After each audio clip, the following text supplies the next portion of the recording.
Hi ನಮಸ್ತೆ ಎಲ್ಲರಿಗೂ Kannada studio YouTube channel ಸ್ವಾಗತ. ಸೊ ಇಂದಿನ ಸೆಷನಲ್ಲಿ ನಾವೇನು ನೋಡೋಣ ಅಂತ ಹೇಳಿದ್ರೆ 18 ಮಾರ್ಚ್ ಸೆಕೆಂಡ್ ಶಿಫ್ಟಲ್ಲಿ ನಡೆದಿರತಕ್ಕಂತಹ RRB NTPC ಪರೀಕ್ಷೆಯ ಅನಾಲಿಸಿಸ್ನ ಈ ಒಂದು ಸೆಷನಲ್ಲಿ ನಾವು ಡಿಸ್ಕಷನ್ನ ಮಾಡೋಣ. ಸರಿನಾ? ಸೊ ಹಾಗಾದ್ರೆ ಬನ್ನಿ ವಿಡಿಯೋನ ಸ್ಟಾರ್ಟ್ ಮಾಡೋಣ. ವಿಡಿಯೋ ಸ್ಟಾರ್ಟ್ ಮಾಡೋಕ್ಕಿಂತ ಮುಂಚೆ ವಿಡಿಯೋ ಕೊನೆವರೆಗೂ ನೋಡಿ ಅಂತ ಹೇಳ್ತಾ, ಹಾಗೆ ವಿಡಿಯೋ ಕೊನೆವರೆಗೂ ನೋಡಿದ್ರೆ ನಂತರ ವಿಡಿಯೋ ಇಷ್ಟ ಆದರೆ ಪ್ಲೀಸ್ ವಿಡಿಯೋನ ಲೈಕ್ ಮಾಡಿ, ಸಬ್ಸ್ಕ್ರೈಬ್ ಮಾಡಿ. ಇಫ್ ನಿಮಗೆ ವಿಡಿಯೋ ಇಷ್ಟ ಆಗಲಿಲ್ಲ ಅಂದರೆ ಸೊ ಆಬ್ವಿಯಸ್ಲಿ ಡಿಸ್ಲೈಕ್ ಮಾಡಿ ಅಂತ ಹೇಳ್ತಾ, ಹಾಗೆ ನಿಮ್ಗೆ ಏನಾದರೂ ಕ್ಲಾಸ್ ಇಷ್ಟ ಆಗಿ ಲೈಕ್ ಮಾಡಿದರೆ ನಿಮ್ಮ ಫ್ರೆಂಡ್ಸ್ಗೆ, ನಿಮ್ಮ ಫ್ರೆಂಡ್ಸ್ ಗ್ರೂಪ್ಗಳಿಗೆ ಆ್ಯಂಡ್ ನಿಮ್ಮ ಸ್ಟೇಟಸ್ಗಳಿಗೆ ಶೇರ್ ಮಾಡಿ ಅಂತ ಹೇಳ್ತಾ, ಸೊ ಅದು ನಿಮಗೆ ವಿನಂತಿಯನ್ನು ಮಾಡ್ಕೊಳ್ತೇನೆ.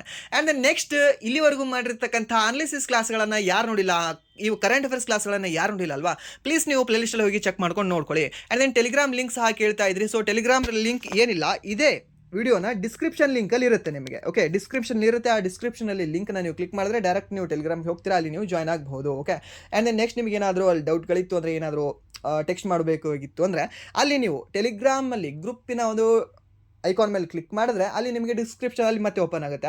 ಅಲ್ಲಿ ನಿಮಗೆ ನನ್ನ ಒಂದು ಚಾರ್ಟ್ನ ಒಂದು ಲಿಂಕ್ ಸಹ ಇರುತ್ತೆ. ಅಲ್ಲಿಂದ ನೀವು ನನಗೆ ಟೆಕ್ಸ್ಟನ್ನು ಸಹ ನೀವು ಮಾಡಬಹುದು. ಓಕೆ, ಆ್ಯಂಡ್ ವಿಡಿಯೋ ನಾನು ಸ್ಟಾರ್ಟ್ ಮಾಡುವ. ಸೊ ಮೊದಲ ಪ್ರಶ್ನೆ ಏನಿದೆ ಅಂತ ನೋಡುವ. ಏನಿದೆ ಮೊದಲ ಪ್ರಶ್ನೆ?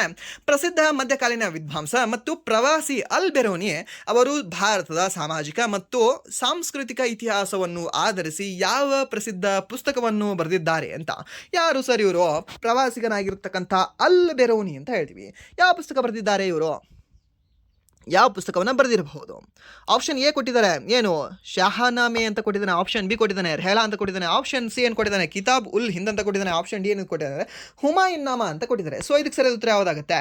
ಸೊ ನಿಮ್ಗೆ ಗೊತ್ತಿರಲಿ, ಈ ಖಿಲ್ಜಿ ಏನಿದಾನಲ್ವಾ, ಯಾರು? ಅಲ್ಲಾವುದ್ದೀನ್ ಖಿಲ್ಜಿ, ಕ್ಷಮಿಸಿ, ಖಿಲ್ಜಿ ಅಲ್ಲ, ಗಜನಿ. ಓಕೆ, ಸೊ ಈ ಒಂದು ಗಜನಿ ಏನಿದಾನಲ್ವಾ, ಆ ಗಜನಿ ಏನು ಮಾಡ್ತಾನೆ, ಆತನ ಜೊತೆ ಟೋಟಲಿ 3 ಜನ ಕವಿಗಳಿಗೆ ಕರ್ಕೊಂಡ್ಬರ್ತಾನೆ. ಸೊ ಇವರು ಒಲ್ ಅಂದರು, ಒದ್ದರಿ ನೀನು ಕರ್ಕೊಂಡು ಹೋಗ್ತೀನಿ, ಸುಮ್ಮನೆ ಜೊತೆ ಬಾ ಅಷ್ಟೇ ಅಂತೇಳಿ ಬಾಯಿಗಿದ್ರು ಬೇಗ ಹಾಕಿ ಕರ್ಕೊಂಡ್ಬರ್ತಾನೆ ಇವರನ್ನು.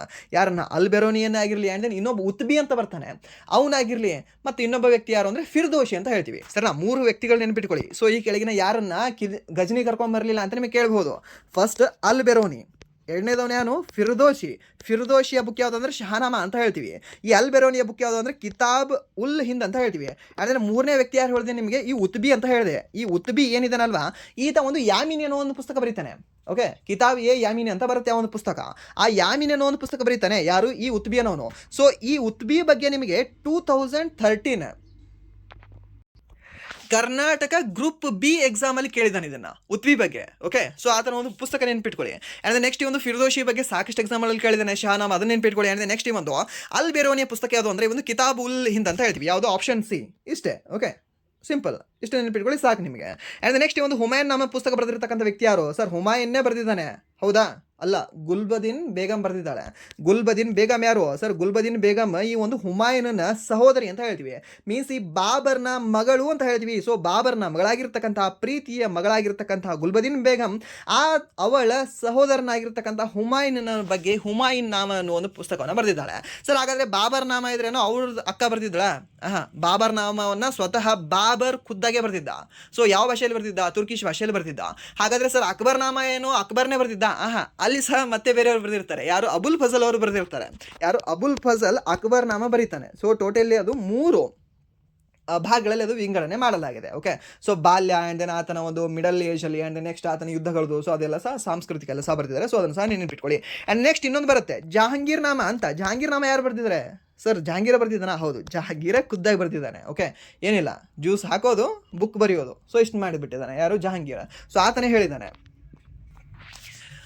ತುಂಡು ಮಾಂಸಕ್ಕೆ ತೊಟ್ಟು ಸರಾಯಿಗಾಗಿ ನನ್ನ ಸಾಮ್ರಾಜ್ಯವನ್ನೇ ನಾನು ಮಾರಿಕೊಂಡೆ ಅಂತ ಬರೆದಿದ್ದಾನೆ. ಯಾರು? ಇದೇ ಜಹಾಂಗೀರ್ನಾಮ. ಜಹಾಂಗೀರ್ ಮತ್ತೆ ಬೇರೆ ಯಾರು ಅಲ್ಲ, ಸಲೀಂ ಅನಾರ್ಕಲಿಯಲ್ಲಿ ಹೇಳ್ತಕ್ಕಂಥ ಸಲೀಂ ಏನಿದಾನಲ್ವಾ, ಆ ಸಲೀಮೇ ಜಹಾಂಗೀರ್.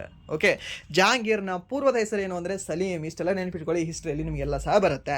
ಆ್ಯಂಡ್ ನೆಕ್ಸ್ಟ್ 1922ರಲ್ಲಿ ಯಾವ ಪ್ರಮುಖ ಹಿಂಸಾತ್ಮಕ ಘಟನೆಯ ನಂತರ ಮಹಾತ್ಮ ಗಾಂಧೀಜಿ ಅವರು ಅಸಹಕಾರ ಚಳುವಳಿಯನ್ನು ಹಿಂಪಡೆಯಲು ನಿರ್ಧರಿಸಿದರು ಅಂತ.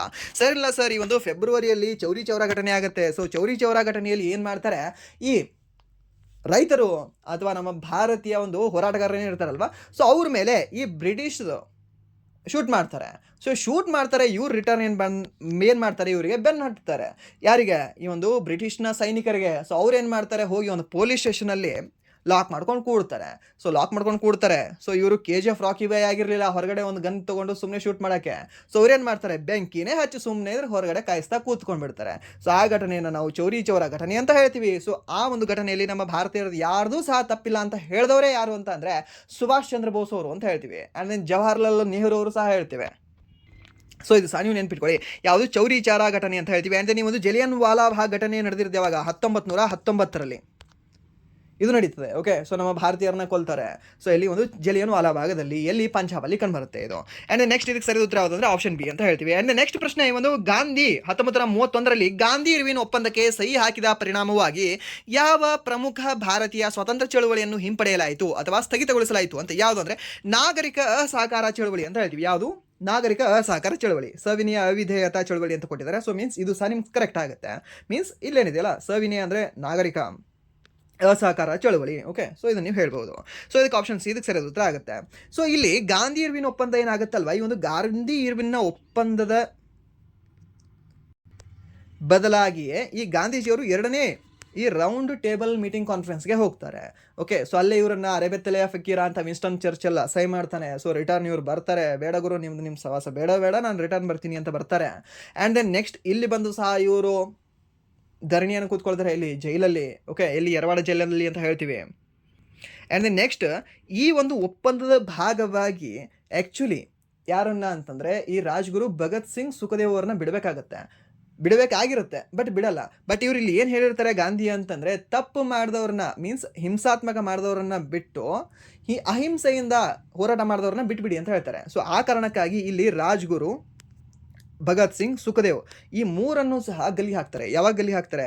ಮಾರ್ಚ್ 23ನೇ ತಾರೀಕು ಗಲ್ಲಿ ಹಾಕ್ತಾರೆ ನೋಡಿ. ಓಕೆ, ನೆನ್ಪಿಟ್ಕೊಳ್ಳಿ ಇದನ್ನು, ಈ ಡೇಟ್. ಸೊ ಈ ಡೇಟನ್ನು ನಾವು ಏನಂತ ಆಚರಣೆ ಮಾಡ್ತೀವಿ ಅಂದರೆ ನಮ್ಮ ಭಾರತದಲ್ಲಿ ಶಹೀದ್ ದಿವಸ ಅಂತ ಆಚರಣೆ ಮಾಡ್ತೀವಿ. ಮಾರ್ಚ್ 23 ನಾವು ಶಹೀದ್ ದಿವಸ ಅಂತ ಆಚರಣೆ ಮಾಡ್ತೀವಿ. ಆ್ಯಂಡ್ ದೆನ್ ಇನ್ನೊಂದು ವರ್ಲ್ಡ್ ಎನ್ವೈರ್ನಮೆಂಟ್ ಡೇ ಅನ್ನು ಸಹ ಆಚರಣೆ ಮಾಡ್ತೀವಿ. ಓಕೆ, ಸೊ ಮೀನ್ಸ್ ಈ ಒಂದು ಎನ್ವೈರ್ನಮೆಂಟಲ್ಲಿ ಈ ಒಂದು ಪ್ರಕೃತಿಯಲ್ಲಿ ಅವರು ಲೀನವಾಗಿ ಹೋಗ್ತಾರೆ ಅಂತ ಸಹ ನೀವು ನೆನ್ಪಿಟ್ಕೊಳ್ಬಹುದು. ಓಕೆ, ಸೊ ಅದು ಇಂಪಾರ್ಟೆಂಟ್ ಆಗುತ್ತೆ. ಆ್ಯಂಡ್ ನೆಕ್ಸ್ಟ್ ಇನ್ನೊಂದು ಸಹ ನಿಮ್ಗೆ ಗೊತ್ತಿರಲಿ, ಏನು 23ನೇ ಡೇಟ್ ಅಂದರೆ ಅವ್ರಿಗೆ 23 ಏಜ್ ಇತ್ತು ಭಗತ್ ಸಿಂಗ್ ಅವರಿಗೆ, ಸರಿನಾ? ಇದು ಸಹ ನಾವು ಮರೆಯೋಕ್ಕೆ ಆಗಲ್ಲ. ಆ್ಯಂಡ್ ದೆನ್ ನೆಕ್ಸ್ಟ್ ಪ್ರಶ್ನೆ, ಈ ಗುಜರಾತ್ನ ಮೆಹಸಾಣ ಜಿಲ್ಲೆಯಲ್ಲಿರುವ ಲಂಗನ್ಹಾಜ್ ಯಾವ ಐತಿಹಾಸಿಕ ಯುಗಕ್ಕೆ ಸಂಬಂಧಿಸಿದ ಪ್ರಮುಖ ಪುರಾತತ್ವ ಶಾಸ್ತ್ರದ ಸ್ಥಳವೆಂದು ಪರಿಗಣಿಸಲಾಗಿದೆ ಅಂತ ಕೊಟ್ಟಿದ್ದಾನೆ. ಯಾವುದು ಈ ಒಂದು ಲಂಘನಾಜ್? ಎಲ್ಲಿ ಕಂಡುಬರುತ್ತೆ ಈ ಒಂದು ಲಂಘನಾಜ್ ಅನ್ನೋದು? ಈ ಗುಜರಾತ್ನ ಮೆಹಸಾಣ ಜಿಲ್ಲೆಯಲ್ಲಿ ಕಂಡುಬರುತ್ತೆ. ಸೊ ಇದು ಯಾವ ಐತಿಹಾಸಿಕ ಯುಗಕ್ಕೆ ಸಂಬಂಧಪಟ್ಟಿದೆ ಅಂತ, ಯಾವ ಯುಗಕ್ಕೆ ಸಂಬಂಧಪಟ್ಟಿರಬಹುದು ಸರ್ ಇದು? ಯಾವುದಾದ್ರೆ sir, that is none other than ಮಧ್ಯಕಾಲೀನ ಯುಗ ಅಂತ ಹೇಳ್ತೀವಿ ಸರ್. ಮಧ್ಯಪಾಷಾಣ ಯುಗ ಆಗಿದೆ. ಸೊ ಸ್ವಲ್ಪ ಅದು ಟ್ರಾನ್ಸ್ಲೇಷನಲ್ಲಿ ಸ್ವಲ್ಪ ಇದಾಗಿದೆ. ಸೊ ಇಲ್ಲಿ ಏನಂತ ಹೇಳ್ತೀವಿ ನಾವು? ಮಧ್ಯಕಾಲೀನ ಯುಗ ಅಂತ ಹೇಳ್ತೀವಿ ಸರ್. ಏನಂತ ಹೇಳ್ತೀವಿ? ಮಧ್ಯಕಾಲೀನ ಯುಗ ಅಂತ ಹೇಳ್ತೀವಿ. ಸೊ ಈ ಒಂದು ಮಧ್ಯಕಾಲೀನ ಯುಗಕ್ಕೆ ಸಂಬಂಧಪಟ್ಟಿರತಕ್ಕಂಥ ಒಂದು ಪ್ರಸಿದ್ಧ ಸ್ಥಳ ಯಾವುದಾದ್ರೆ ಲಂಗನಾಜ್ ಅಂತ ಹೇಳ್ತೀವಿ. ಒಂದು ಲಂಗನಾಜ್ ಎಲ್ಲಿ ಕಂಡುಬರುತ್ತೆ ಸರ್? ಗುಜರಾತ್ನ ಮೆಹಸಾಣದಲ್ಲಿ ಇದು ಕಂಡುಬರುತ್ತೆ. ಆ್ಯಂಡ್ ನೆಕ್ಸ್ಟ್ ಪ್ರಶ್ನೆ, ಕಂಪ್ಯೂಟರ್ನಲ್ಲಿ ಕಂಟ್ರೋಲ್ ವಾಯ್ ಶಾರ್ಟ್ಕಟ್ ಕೀಲಿಯನ್ನು ಯಾವುದಕ್ಕಾಗಿ ಬಳಸಲಾಗ್ತದೆ ಅಂತ? ಸರ್ ಈ ಒಂದು ಕಂಟ್ರೋಲ್ ಜೆಡ್ ಅಂದರೆ ಅಂಡೋ ಅಂತ ಹೇಳ್ತೀವಿ. ಯಾವುದು? ಕಂಟ್ರೋಲ್ ಜೆಡ್ ಅಂದರೆ, ಕಂಟ್ರೋಲ್ ವಾಯ್ ಅಂದರೆ ರೆಡೋ ಅಂತ ಹೇಳ್ತೀವಿ. ಸೊ ಮೀನ್ಸ್ ಕೊನೆಯ ಕ್ರಿಯೆಯನ್ನು ಮರು ಮಾಡಲು ಅಥವಾ ಒಂದು ಪುನರಾವರ್ತಿಸಲು ಅಂತ ಹೇಳ್ತೀವಿ, ಸರಿನಾ?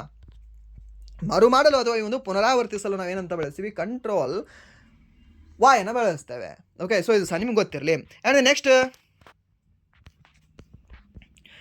ವಿಶ್ವದ ಸುಮಾರು 10% ತಿಳಿದಿರುವ ಜೈವಿಕ ವೈವಿಧ್ಯತೆಯೇ ಯಾವ ನದಿ ಜಲಾನಯನ ಪ್ರದೇಶದಲ್ಲಿ ಕಂಡುಬರ್ತದೆ ಅಂತ ಕೇಳಿದ್ದಾನೆ ಸರ್. ನಾವು ವಿಶ್ವದ ಸುಮಾರು 10% ತಿಳಿದಿರುವ ಜೈವಿಕ ವೈವಿಧ್ಯತೆಯು ಯಾವ ನದಿ ಜಲಾನಯನ ಪ್ರದೇಶದಲ್ಲಿ ಕಂಡುಬರ್ತದೆ? ಯಾವ ಒಂದು ನದಿ ಜಲಾನಯನ ಪ್ರದೇಶದಲ್ಲಿ ಕಂಡುಬರ್ತದೆ?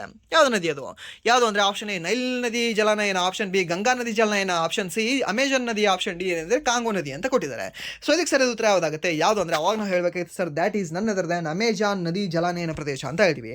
ಅತಿ ಉದ್ದವಾಗಿರ್ತಕ್ಕಂಥ ನದಿ ಇರಬಹುದು ನೈಲ್ ನದಿ, ಬಟ್ ಅತಿ ಹೆಚ್ಚು ಈ ಜಲಾನಯನ ಪ್ರದೇಶವನ್ನು ಹೊಂದಿರತಕ್ಕಂತಹ ಒಂದು ನದಿ ಯಾವುದು ಅಂದರೆ ಅಮೆಜಾನ್ ನದಿ ಅಂತ ಹೇಳ್ತೀವಿ. ಸೊ ಇದು ಈ ಸೌತ್ ಅಮೇರಿಕಾ ಖಂಡದಲ್ಲಿ ಕಂಡುಬರುತ್ತೆ. ಯಾವುದೇ ಒಂದು ಅಮೆಜಾನ್ ನದಿ ಸೌತ್ ಅಮೇರಿಕಾ ಖಂಡದಲ್ಲಿ ಕಂಡುಬರುತ್ತೆ. ಆ್ಯಂಡ್ ದೆನ್ ನೈಲ್ ನದಿ ಯಾವ ಖಂಡದಲ್ಲಿ ಕಂಡುಬರುತ್ತೆ ಸರ್? ಇದು ಆಫ್ರಿಕಾ ಖಂಡದಲ್ಲಿ ಕಂಡುಬರುತ್ತೆ. ಗಂಗಾ ನದಿ ಏಷ್ಯಾ ಖಂಡದಲ್ಲಿ, ಕಾಂಗೋ ನದಿ ಇದು ಆಗೇನ್ ಆಫ್ರಿಕಾ ಖಂಡದಲ್ಲಿ ಕಂಡುಬರುತ್ತೆ ಅಂತ ಹೇಳ್ತೀವಿ. ಆ್ಯಂಡ್ ನಿಮ್ಗೆ ಇನ್ನೊಂದು ಸಹ ಗೊತ್ತಿರಲಿ, ಭೂ ಮಧ್ಯ ರೇಖೆಯನ್ನು 2 ಬಾರಿ ದಾಟುವ ಒಂದು ನದಿ ಯಾವುದು ಅಂತ ಕೇಳ್ತಾನೆ. ಇದೇ ಒಂದು ಕಾಂಗೋ ನದಿ ಸರ್. ಇಲ್ಲ ಸರ್, ಅದು ಜೈರೇ ನದಿ ಅಂತ ನೀವು ಹೇಳ್ಬೋದು. ಹೌದು, ಈ ಒಂದು ಕಾಂಗೋ ನದಿಗೆ ಇರತಕ್ಕಂಥ ಇನ್ನೊಂದು ಹೆಸರೇ ಜೈರೇ ನದಿ ಅಂತ ಹೇಳ್ತೀವಿ ಸರ್. ಯಾವ ನದಿ? ಒಂದು ಜೈರೇ ನದಿ. ಆ್ಯಂಡ್ ನೆಕ್ಸ್ಟ್ ಈ ಒಂದು ಗಂಗಾ ನದಿ ಅಂದರೆ ನಿಮ್ಗೆ ಗೊತ್ತಿರಲಿ, ನಮ್ಮ ಭಾರತದ ಪವಿತ್ರ ನದಿ ಯಾವುದು ಅಂತ ಕೇಳಿದ್ರೆ ಗಂಗಾ ನದಿ. ಹಾಗಾದರೆ ನಮ್ಮ ಭಾರತದ ಶುದ್ಧ ಅಥವಾ ಈ ಒಂದು ಸಿಹಿ ನೀರಿನ ನದಿ ಯಾವುದು ಅಂತ ಹೇಳ್ಬೋದಾ? ತಮಿಳುನಾಡಿನ ಒಂದು ನದಿ ಬರುತ್ತೆ, ಅದು ಆಗ್ಬೋದು. ಬಟ್ ನಮ್ಮ ಐತಿಹಾಸಿಕ ಕೃತಿಗಳ ಪ್ರಕಾರ ಹಾಗೆ ವಿತ್ ಎವಿಡೆನ್ಸ್ ಸೈನ್ಸ್ನ ಪ್ರಕಾರವೂ ಸಹ ನಮ್ಮ ಭಾರತದ ಸಿಹಿ ನೀರಿನ ನದಿ ಯಾವುದು ಅಂದರೆ ತುಂಗಾ ನದಿ. ಸರ್ ತುಂಗಭದ್ರಾ ಇದೇನಾ? ತುಂಗಾ ನದಿ ಅದಕ್ಕೆ ತುಂಗಭದ್ರಕ್ಕೆ ಹರಿದು ಬರುತ್ತಲ್ವಾ, ಇದೇ ತುಂಗಾ ನದಿ. ಸರ್ ಹೇಗೆ ಹೇಳ್ತೀರಾ? ಓಕೆ, ಸೊ ಇನ್ನೊಂದು ಈಸಿಯಾಗಿ ನೆನಪಿಟ್ಕೊಳ್ಳೋಕ್ಕೆ ಒಂದು ಲೈನ್ ಸಹ ಇದೆ. ಗಂಗಾ ಸ್ನಾನ ತುಂಗಾ ಪಾನ ಅಂತ ಹೇಳ್ತಾರೆ. ಪಾನ ಅಂದರೆ ಏನು? ಕುಡಿಯೋದು. ಸೊ ಮೀನ್ಸ್ ಗಂಗಾ ನದಿ ಸ್ನಾನಕ್ಕೆ ಒಳ್ಳೆಯದು, ತುಂಗಾ ನದಿ ಕುಡಿಯೋಕ್ಕೆ ಒಳ್ಳೆಯದು ಅಂತ ಇದರ ಅರ್ಥ. ಓಕೆ, ಸೊ ಇದು ಸಹ ನಿಮ್ಗೆ ಗೊತ್ತಿರಬೇಕಾಗತ್ತೆ. ಸೊ ಇದನ್ನು ಕೇಳ್ತಾರೆ ನೋಡಿ, ನಿಮಗೆ ಅತಿ ಸಿಹಿ ನೀರಿನ ನದಿ ಯಾವುದು ನಮ್ಮ ಭಾರತದಲ್ಲಿ ಅಂತ, ಯಾವುದಂದ್ರೆ ತುಂಗಾ ನದಿ. ಬಟ್ ನಿಮಗೆ ತುಂಗಾ ನದಿ ಏನಾದರೂ ಆಪ್ಷನ್ ಕೊಟ್ಟಿರಲಿಲ್ಲ ಅಂದರೆ ನಿಮಗೆ ತಮಿಳುನಾಡಿನ ಒಂದೆರಡು ನದಿ ಬರ್ತದೆ, ಸೊ ಅದು ಆಪ್ಷನ್ ಕೊಟ್ಟಿರ್ತಾನೆ. ಬಟ್ ಮ್ಯಾಕ್ಸಿಮಮ್ ನಿಮಗೆ ತುಂಗಾ ನದಿನೇ ಕೊಟ್ಟಿರ್ತಾನೆ. ಸೊ ಇದನ್ನು ಸಹ ನೀವು ನೆನ್ಪಿಟ್ಕೊಳ್ಳಿ. ಅಂದರೆ ನೆಕ್ಸ್ಟ್ ಪ್ರಶ್ನೆ, ಪ್ರವಾಹ ಸಹಿಷ್ಣು ಎಂದು ಅಭಿವೃದ್ಧಿಪಡಿಸಲಾದ ಮತ್ತು ಹಠಾತ್ ಪ್ರವಾಹಗಳಲ್ಲಿಯೂ ಬದುಕಬಲ್ಲ ಯಾವ ಪ್ರಸಿದ್ಧ ಭತ್ತದ ತಳಿಯಾಗಿದೆ ಅಂತ ಕೊಟ್ಟಿದ್ದಾನೆ. ಯಾವ ಸರ್ದು ಪ್ರವಾಹ ಸಹಿಷ್ಣು ಆಗಿದೆ ಅಂತೆ? ಮೀನ್ಸ್ ಪ್ರವಾಹ ಬಂದರೂ ಸಹ ಆ ಭತ್ತ ಏನಿದೆ ಅಲ್ವಾ ಕೊಚ್ಚಿ ಹೋಗಲ್ಲ ಅಂತೆ. ಸೊ ಮೀನ್ಸ್ ಒಂದು ಪ್ರವಾಹ ಸಹಿಷ್ಣು ಆಗಿದೆ ಅಂತೆ. ಆ ಒಂದು ಭತ್ತದ ತಳಿ ಯಾವುದು ಅಂತ? ಯಾವ ತಳಿ ಆಗಿದೆ ಸರ್ ಅದು? ಬಾಸ್ಮತಿ 370. ಸೊ ಇದು ಭತ್ತದ ತಳಿಯಾ? ಹೌದು. ಬಟ್ ಇದು ಪ್ರವಾಹ ಸಹಿಷ್ಣು ಆಗಿದೆಯಾ? ಅಲ್ಲ. ಅಂಡ್ ಸ್ವರ್ಣ ಸಬ್1 ಅಂತ ಕೊಟ್ಟಿದ್ದಾನೆ. ಹೌದಾ? ಅಂಡ್ ಪೂಸಾ ಸುಗಂಧ 5 ಅಂತ ಕೊಟ್ಟಿದ್ದಾನೆ. ಸೊ ಇದು ಸಹ ಭತ್ತದ ತಳಿಯಾಗಿದೆ. ಬಟ್ ಇದು ಏನಂತ ಹೇಳ್ತೀವಿ? ಪ್ರವಾಹ ಸಹಿಷ್ಣು ಅಲ್ಲ.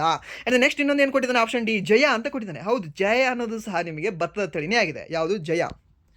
ಬಟ್ ಇಲ್ಲಿ ಸರಿಯಾದ ಉತ್ತರ ಯಾವುದಾಗುತ್ತಂದ್ರೆ ಅವಾಗ ಹೇಳಬೇಕಾದ್ರೆ ಸರ್ ದ್ಯಾಟ್ ಈಸ್ ಸ್ವರ್ಣ ಸಬ್1 ಅಂತ ಹೇಳ್ತೀವಿ. ಸ್ವರ್ಣ ಸಬ್1. ಓಕೆ, ಸೊ ಇದು ಪ್ರವಾಹ ಸಹಿಷ್ಣು ಆಗಿರತಕ್ಕಂತಹ ಭತ್ತದ ತಿಳಿಯಾಗಿದೆ. ಯಾವುದೇ ಒಂದು ಸ್ವರ್ಣ ಅನ್ನೋದು ನೆನ್ಪಿಟ್ಕೊಳ್ಳಿ, ಸ್ವರ್ಣ ಸಬ್1 ಅಂತ ಹೇಳ್ತೇವೆ.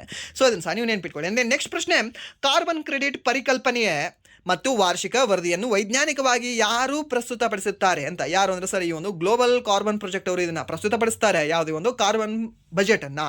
ಆ್ಯಂಡ್ ನೆಕ್ಸ್ಟ್ ಪ್ರಶ್ನೆ, ಪಶ್ಚಿಮ ಬಂಗಾಳದಲ್ಲಿರುವ ಫರಕ್ಕಾ ಟರ್ಮಿನಲ್ ಈ ಕೆಳಗಿನ ಯಾವ ರಾಷ್ಟ್ರೀಯ ಜಲಮಾರ್ಗದ ಒಂದು ಪ್ರಮುಖ ಭಾಗವಾಗಿದೆ ಅಂತ ಕೊಟ್ಟಿದ್ದಾನೆ. ಫರಕ್ಕಾ ಟರ್ಮಿನಲ್ ಯಾವುದರ ಭಾಗವಾಗಿದೆ ಸರ್ ಅದು? ಯಾವುದು ಅಂದರೆ ಸರ್ ದ್ಯಾಟ್ ಈಸ್ ರಾಷ್ಟ್ರೀಯ ಜಲಮಾರ್ಗ 1 ಅಂತ ಹೇಳ್ತೀವಿ. ಸರ್ ಏಕೆ ರಾಷ್ಟ್ರೀಯ ಜಲಮಾರ್ಗ 1 ಅಂತ ಹೇಳ್ತೀವಿ? ಈ ಫರಕ್ಕಾ ಅಣೆಕಟ್ಟು ಯಾವ ನದಿ ಮೇಲೆ ಕಂಡು ಬರುತ್ತೆ ಸರ್? ಗಂಗಾ ನದಿ ಮೇಲೆ ಕಂಡು ಬರುತ್ತೆ. ಸೊ ಗಂಗಾ ನದಿ ಏನಂತ ಹೇಳ್ತೀವಿ? ರಾಷ್ಟ್ರೀಯ ಜಲಮಾರ್ಗ 1 ಅಂತ ಹೇಳ್ತೀವಿ. ಸೊ ಈಸಿಯಾಗಿ ಹೇಳ್ಬೋದು ನೀವು. ಆ್ಯಂಡ್ ನೆಕ್ಸ್ಟ್ ಪ್ರಶ್ನೆ, ಭಾರತ ಸೇರಿದಂತೆ ಜಾಗತಿಕವಾಗಿ ಸುಸ್ಥಿರ ಅಭಿವೃದ್ಧಿ ಗುರಿಗಳನ್ನು ಯಾವ ವರ್ಷದಲ್ಲಿ ಪ್ರಾರಂಭಿಸಲಾಯಿತು ಅಂತ? ಯಾವ ವರ್ಷದಲ್ಲಿ ಪ್ರಾರಂಭ ಮಾಡಲಾಗಿದೆ ಸರ್ ಇದನ್ನ? ಯಾವಾಗ ಅಂದರೆ sir that is none other than 2016 ಅಂತ ಹೇಳ್ತೀವಿ. ಸರ್ ಯಾವಾಗ 2016ರಲ್ಲಿ ಇದನ್ನು ಪ್ರಾರಂಭ ಮಾಡಲಾಗ್ತದೆ. ಸರ್ ಇಲ್ಲ ಸರ್ 2015ರಲ್ಲಿ ಗುರಿಗಳನ್ನು ಅಂಗೀಕರಿಸಲಾಗ್ತದೆ. ಅಂಗೀಕಾರ ಮಾಡಿದ್ದೇ ಬೇರೆ, ಜಾರಿಗೆ ಮಾಡಿದ್ದೇ ಬೇರೆ.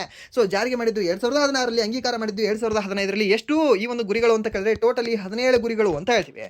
ಸೊ ಇದು ಸಹ ನೀವು ನೆನ್ಪಿಟ್ಕೊಳ್ಳಿ. ಆ್ಯಂಡ್ ನೆಕ್ಸ್ಟ್ ಪ್ರಶ್ನೆ, 1194 ಎಡಿಯಲ್ಲಿ ದೆಹಲಿಯಲ್ಲಿ ಕುತುಬುದ್ದೀನ್ ಐಬಕ್ ಅವರು ಯಾವ ಪ್ರಸಿದ್ಧ ರಚನೆಯ ನಿರ್ಮಾಣವನ್ನು ಪ್ರಾರಂಭಿಸಿದರು ಅಂತ? ಯಾವುದನ್ನ ರಚನೆಯನ್ನು ಮಾಡ್ತಾನೆ ಈತ? ಯಾರು ಅಂದರೆ ಕುತುಬುದ್ದೀನ್ ಐಬಕ್. ಸೊ ಯಾವುದು ಅಂದರೆ ಸರ್ ಅವಾಗ ಹೇಳಬೇಕಾಗುತ್ತೆ ನಾವು ಕುವತ್ ಉಲ್ ಇಸ್ಲಾಂ ಮಸೀದಿ ಅಂತ ಹೇಳ್ತೀವಿ. ಯಾರು? ಈ ಒಂದು ಕುವತ್ ಉಲ್ ಇಸ್ಲಾಂ ಮಸೀದಿಯನ್ನು ಇವರು ಪ್ರಾರಂಭ ಮಾಡ್ತಾರೆ. ಯಾರು ಅಂದರೆ ಈ ಒಂದು ಕುತುಬುದ್ದೀನ್ ಐಬಕ್ ಅಂತ ಹೇಳ್ತೀವಿ. ಅಲೈ ದರ್ವಾಜ ಯಾರು ಪ್ರಾರಂಭ ಮಾಡ್ತಾರೆ sir? Alauddin Khilji. Sir and ಈ ಒಂದು ಧಾಯಿ ದಿನ್ ಕಾ ಜೋಪ್ರಾ ಯಾರು ಸ್ಟಾರ್ಟ್ ಮಾಡ್ತಾರೆ ಸರ್? ಇದು ಇಲ್ತಮಿ ಸ್ಟಾರ್ಟ್ ಮಾಡ್ತಾನೆ. ಆ್ಯಂಡ್ ನೆಕ್ಸ್ಟ್ ಈ ಒಂದು ಸಿರಿಕೋಟೆ ಯಾರು ಸ್ಟಾರ್ಟ್ ಮಾಡ್ತಾರೆ ಸರ್? ಇದನ್ನ ಅಗೇನ್ ಅಲಾವುದ್ದೀನ್ ಖಿಲ್ಜಿನೇ ಮಾಡ್ಕೊಂಡಿರ್ತಾನೆ ಸರ್ನ, ಯಾವುದು? ಈ ಒಂದು ಸಿರಿಕೋಟೆಯನ್ನು. ಸೊ ಇದನ್ನು ಸಹ ನೀವು ನೆನ್ಪಿಟ್ಕೊಳ್ಳಿ.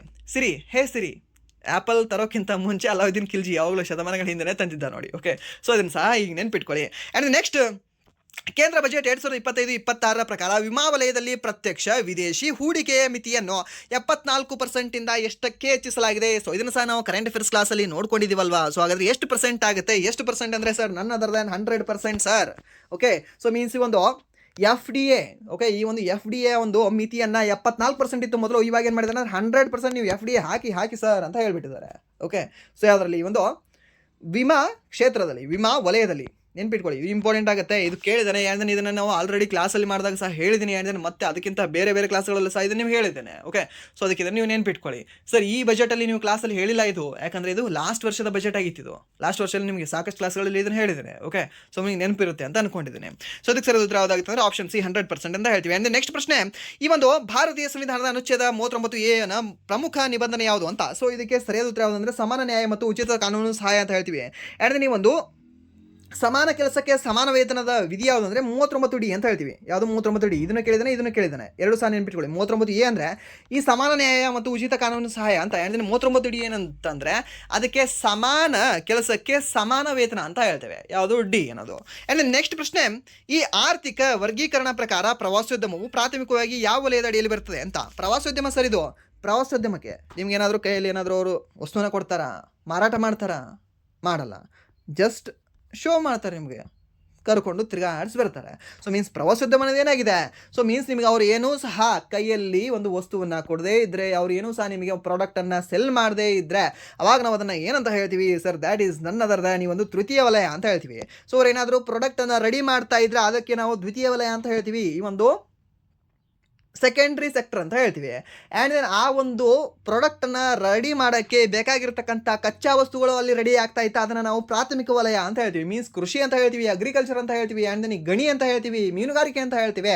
ಓಕೆ, ಆ್ಯಂಡ್ ದೆನ್ ನೆಕ್ಸ್ಟ್ ಅವ್ರು ಏನೂ ಸಹ ಇಲ್ಲ, ಜಸ್ಟ್ ಅವರು ಬುದ್ಧಿಯನ್ನೇ ಅವರ ಬಂಡವಾಳನ್ನಾಗಿ ಅವ್ರು ಮಾಡ್ಕೊಂಡಿದ್ರು ಅಂದರೆ ಅದಕ್ಕೆ ನಾವು ತೃತೀಯ ವಲಯ ಅಂತ ಹೇಳ್ತೀವಿ.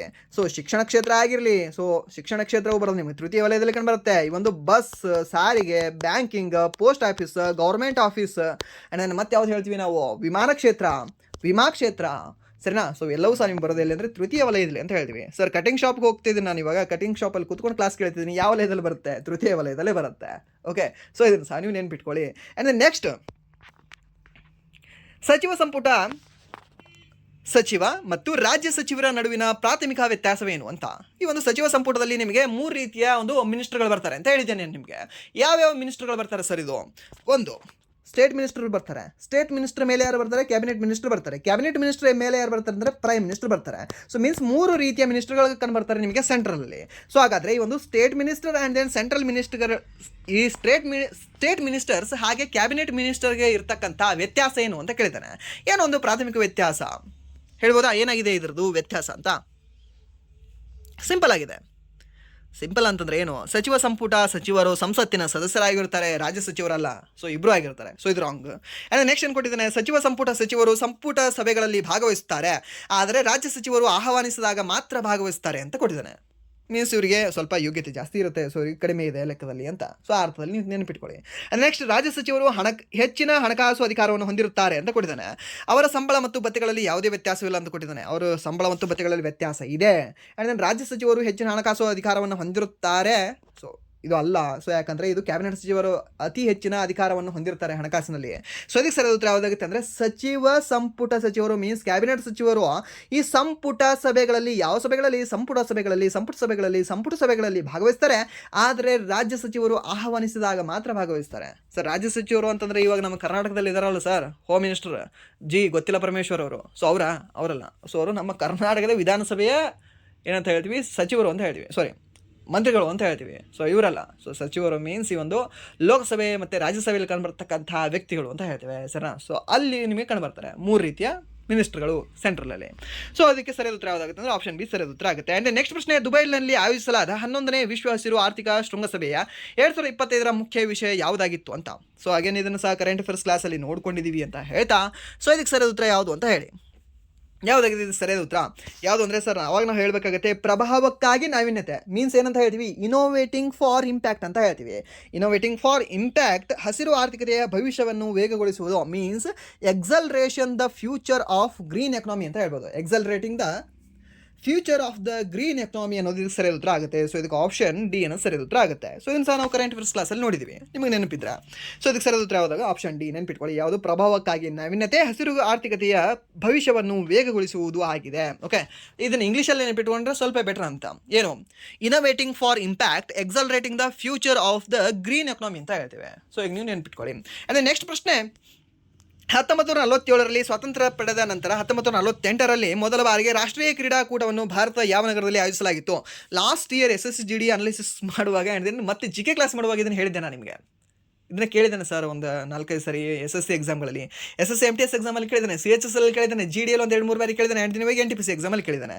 ಸೊ ಯಾವುದು? ನವದೆಹಲಿ, ಲಕ್ನೋ, ಈ ಬಾಂಬೆ ಅಂದರೆ ಮದ್ರಾಸ್ ಅಂತ ಕೊಟ್ಟಿದ್ದಾನೆ. ಸೊ ಬ್ರೆಕೆಟಲ್ಲಿದೆ ಅಂತ ಮತ್ತೆ ಬ್ರೆಕೆಟಲ್ಲಿರೋದು ಹಾಕಬೇಡಿ, ಮತ್ತು ಬ್ರೆಕೆಟಲ್ಲಿರೋದು 2 ರಾಂಗ್ ಇದ್ದಾವೆ. ಸೊ ಯಾವುದಕ್ಕೆ ಸರಿಯಾದ ಉತ್ತರ ಅಂದರೆ ಲಕ್ನೋ ಅಂತ ಹೇಳ್ತೀವಿ. ಯಾವುದು? ಈ ಒಂದು ರಾಷ್ಟ್ರೀಯ ಕ್ರೀಡಾಕೂಟ 1948ರಲ್ಲಿ ಫಸ್ಟ್ ಟೈಮ್ ರಾಷ್ಟ್ರೀಯ ಕ್ರೀಡಾಕೂಟ ಏನಿದೆಯಲ್ಲ, ಸೊ ಇದು ಲಕ್ನೋದಲ್ಲಿ ನಡೀತದೆ. ಲಕ್ನೋದಲ್ಲಿ ಕಂಡು ಬರುತ್ತೆ ಸರ್, UP ಎಲ್ಲಿ ಕಂಡು ಬರುತ್ತೆ. ಓಕೆ, ಸೊ ಇದಕ್ಕೆ ಸರಿಯಾದ ಉತ್ತರ ಯಾವುದಾಗುತ್ತೆ ಅಂದರೆ ಆಪ್ಷನ್ ಬಿ ಇದಕ್ಕೆ ಸರಿಯಾದ ಉತ್ತರ ಆಗುತ್ತೆ.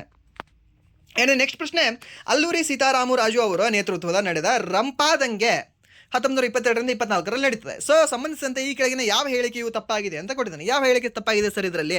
ಯಾವ ಹೇಳಿಕೆ ತಪ್ಪಾಗಿರಬಹುದು. ಈ ದಂಗೆಯು ಮದ್ರಾಸ್ ಪ್ರೆಸಿಡೆನ್ಸಿಯ ಗೋದಾವರಿ ಜಿಲ್ಲೆಯಲ್ಲಿ ನಡೆಯಿತು. ಹೌದು ಸರ್, ಗೋದಾವರಿ ಜಿಲ್ಲೆಯಲ್ಲಿ ನಡೆದಿದೆ. ಸರ್ ಮದ್ರಾಸ್ ಪ್ರೆಸಿಡೆನ್ಸಿ ಅಂತ ಯಾಕೆ ಹೇಳ್ತೀರಾ ಅದನ್ನು? ಹೈದರಾಬಾದ್ ಮೀನ್ಸ್ ಈ ಒಂದು ಹೈದರಾಬಾದ್ ಪ್ರೆಸಿಡೆನ್ಸಿ ಅಂತ ಹೇಳ್ಬೋದಲ್ಲ. ಹೈದರಾಬಾದಲ್ಲಿ ರಾಜಮನೆತನ ಇತ್ತು, ಮದ್ರಾಸ್ ಪ್ರೆಸಿಡೆಂಟ್ ಇಲ್ಲೇ ಕಂಡು ಬರ್ತಾ ಇತ್ತು. ಯಾವುದೇ ಒಂದು ಗೋದಾವರಿ ಜಿಲ್ಲೆ. ಸೊ ಇಲ್ಲಿ ನಡೆಯಿತು. ಹೌದು, ಕರೆಕ್ಟ್ ಇದೆ. ಈ ದಂಗೆಯು ಮಹಾರಾಷ್ಟ್ರದ ಪ್ರದೇಶದಲ್ಲಿ ಕೇಂದ್ರೀಕರವಾಗಿತ್ತು, ಮಹಾರಾಷ್ಟ್ರಕ್ಕೆ ಸಂಬಂಧಪಟ್ಟಿರಲಿಲ್ಲ. ಸೊ ಇದು ಎಲ್ಲಿ ಅಂದರೆ ಆಂಧ್ರ ಪ್ರದೇಶಕ್ಕೆ ಸಂಬಂಧಪಟ್ಟಿತ್ತು. ಸೊ ಇದು ರಾಂಗ್ ಇದೆ.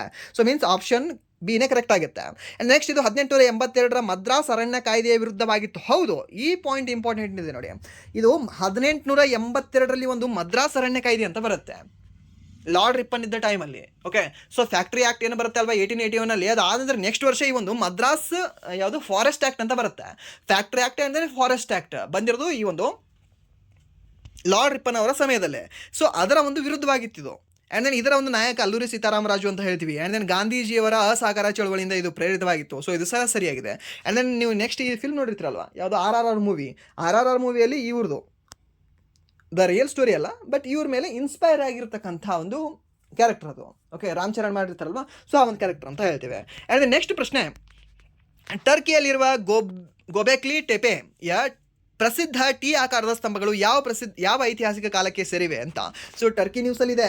ಸೊ ಅದಕ್ಕೆ ಕೇಳಿದಾನೆ ಟಿ ಆಕಾರದ ಸ್ತಂಭಗಳು ಸೊ ಯಾವ ಒಂದು ಕಾಲಕ್ಕೆ ಸಂಬಂಧಪಟ್ಟಿದೆ ಅಂದರೆ ಈ ಒಂದು ನವಶಿಲಾಯುಗ ಅಂತ ಹೇಳ್ತೀವಿ. ಯಾವುದೇ ಒಂದು ನವಶಿಲಾಯುಗ. ಆ್ಯಂಡ್ ನೆಕ್ಸ್ಟ್ ಈ ಒಂದು 243 ವಾಯ್ನ ಅಡಿಯಲ್ಲಿ ಏನು ಕಂಡುಬರುತ್ತೆ ಅಂದರೆ ಈ ಒಂದು ಹಣಕಾಸು ಆಯೋಗ ಕಂಡುಬರುತ್ತೆ, ರಾಜ್ಯ ಹಣಕಾಸು ಆಯೋಗ. ಸೊ ಆ ಒಂದು ರಾಜ್ಯ ಹಣಕಾಸು ಆಯೋಗ ಅದರ ಒಂದು ಶಿಫಾರಸುಗಳನ್ನು ಯಾರಿಗೆ ಸಲ್ಲಿಸ್ತದೆ ಅಂತ. ಯಾರಿಗೆ ಸಲ್ಲಿಸ್ತದೆ ಸರ್? ನನ್ನದರದನ್ನೇ ನಮ್ಮ ಭಾರತದ ಮೀನ್ಸ್ ನಮ್ಮ ಕರ್ನಾಟಕದ ರಾಜ್ಯಪಾಲರಿಗೆ ಸಲ್ಲಿಸ್ತದೆ. ಸೊ ಏನಂತ ಹೇಳ್ತೀವಿ. ಸೊ ನಿಮಗೆ ಗೊತ್ತಿರಲಿ 243 ಎರಡು ವಿಧಿಗಳು ಕಂಡುಬರ್ತವೆ. 243 143 ಅಲ್ಲ 243. ಸೊ ಇದರಲ್ಲಿ ಒಂದು ಐ ಆ್ಯಂಡ್ ಇನ್ನೊಂದು ಯು, ನಾನು ನೀನು. ಸೊ ನನಗೆ ನಿನಗೆ ಏನು ಬೇಕು ಸರ್? ದುಡ್ಡು ಬೇಕು. ಸೊ ಆ ದುಡ್ಡು ಹಣಕಾಸು ಆಯೋಗದ ಬಗ್ಗೆ ಹೇಳ್ತಕ್ಕಂಥದ್ದೇ 243 ಐ ಆ್ಯಂಡ್ ವೈ. ಓಕೆ, ಇಷ್ಟೇ ಸಿಂಪಲಾಗಿ ನೆನಪಿಟ್ಕೊಳ್ಳಿ. ಸೊ ಈಸಿಯಾಗಿ ನೆನಪಿಡುತ್ತದೆ ನಿಮಗೆ. ಓಕೆ, ಸೊ ನೀವು ನೆನಪಿಟ್ಕೊಳ್ಳಿ, ಯಾಕೆಂದರೆ ಇದನ್ನು ಸಾಕಷ್ಟು ಎಕ್ಸಾಮ್ಗಳಲ್ಲಿ ಕೇಳಿದ್ದಾನೆ. ಫನ್ನಲ್ಲಿ ನೆನಪಿಟ್ಕೊಂಡ್ರೆ ಪ್ರಾಬ್ಲಮ್ ಇಲ್ಲಲ್ಲ. ಸೊ ಇನ್ನೂ ಚೆನ್ನಾಗಿ ನೆನಪಿಡುತ್ತದೆ. ಸೊ ಇದು ಯಾರಿಗೆ ಸಲ್ಲಿಸ್ತಾರೆ ಇವರು ಅಂದರೆ ರಾಜ್ಯದ ರಾಜ್ಯಪಾಲರಿಗೆ ಸಲ್ಲಿಸ್ತಾರೆ. ಸೊ ಮೀನ್ಸ್ ನಮ್ಮ ರಾಜ್ಯದ ರಾಜ್ಯಪಾಲರು ಯಾರಿದ್ದಾರೆ ಸರ್? ಥಾವರ್ಚಂದ್ ಗೆಹ್ಲೋಟ್ ಅವರು ಸಲ್ಲಿಸ್ತಾರೆ. ಎಷ್ಟನೇ ಗವರ್ನರ್ ಆಗಿದ್ದಾರೆ ಅವರು? 19ನೇ ಗವರ್ನರ್ ಆಗಿದ್ದಾರೆ ನಮ್ಮ ಕರ್ನಾಟಕದ್ದು. ಯಾವ ರಾಜ್ಯದವರು ಅವರು? ಮಧ್ಯಪ್ರದೇಶ ರಾಜ್ಯದವರು. ಸರ್ ಇದನ್ನ ಯಾಕೆ ಹೇಳ್ತೀರಾ? ಸ್ಟೇಟ್ ಗೌರ್ಮೆಂಟ್ ನಾನು ಎಕ್ಸಾಮ್ ಬರೀತಿಲ್ಲ, NTPC ಎಕ್ಸಾಮ್ ಬರೀತೀನಿ. ಇದೇ NTPC ಎಕ್ಸಾಮ್ ಫಸ್ಟ್ ಶಿಫ್ಟಲ್ಲೇ ಕೇಳಿದೆ ನಾ ಪ್ರಶ್ನೆನ. ಓಕೆ, ಆ್ಯಂಡ್ ನೆಕ್ಸ್ಟ್ ಪ್ರಶ್ನೆ, ಈ ಮೇಯನಸ್ ತಯಾರಿಸುವ ಪ್ರಾಥಮಿಕ ಪ್ರಕ್ರಿಯೆಯನ್ನು ಏನೆಂದು ಕರೆಯಲಾಗ್ತದೆ? ಇದರಲ್ಲಿ ಎಣ್ಣೆ ಮತ್ತು ವಿನೆಗರ್ನಂತಹ ಬೆರೆಯಲಾಗದ ದ್ರವಗಳನ್ನು ಒಟ್ಟಿಗೆ ಬೆರೆಸಲಾಗ್ತದೆ ಅಂತ ಕೊಟ್ಟಿದ್ದಾನೆ. ಯಾವುದು? ಮೇಯನೇಸ್ ತಯಾರಿಸುವ ಪ್ರಾಥಮಿಕ ಪ್ರಕ್ರಿಯೆನ ಯಾವುದನ್ನು ಈ ಒಂದು ಮೇಯನೇಸ್ ತಯಾರಿಸ್ತಾರಲ್ವಾ, ಸೊ ಇದರ ಒಂದು ಪ್ರಾಥಮಿಕ ಪ್ರಕ್ರಿಯೆಯನ್ನು ಏನೆಂದು ಕರೆಯಲಾಗ್ತದೆ ಅಂತ ಕೊಟ್ಟಿದ್ದಾನೆ. ಸೊ ಇದರಲ್ಲಿ ಏನೇನು ಬೆರೆಸ್ತೀವಿ ಅಂದರೆ ಒಂದು ಎಣ್ಣೆ ಮತ್ತು ವಿನೆಗರ್ನ ನಾವು ಬೆರೆಸ್ತೀವಿ ಅಂತೆ. ಸೊ ಯಾವುದನ್ನ ಏನಂತ ಹೇಳ್ತೀವಿ ಇದನ್ನು? ಸೊ ಇದನ್ನು ನಾವು ಎಮಲ್ಸಿಫಿಕೇಶನ್ ಅಂತ ಹೇಳ್ತೀವಿ. ಏನಂತ ಹೇಳ್ತೀವಿ? ಒಂದು ಎಮಲ್ಸಿಫಿಕೇಶನ್ ಅಂತ ಹೇಳ್ತೀವಿ ಈ ಒಂದು ಪ್ರಕ್ರಿಯೆಯನ್ನು. ಸೊ ಇದನ್ನು ಈ ಒಂದು ಪ್ರೊಸೆಸನ್ನು.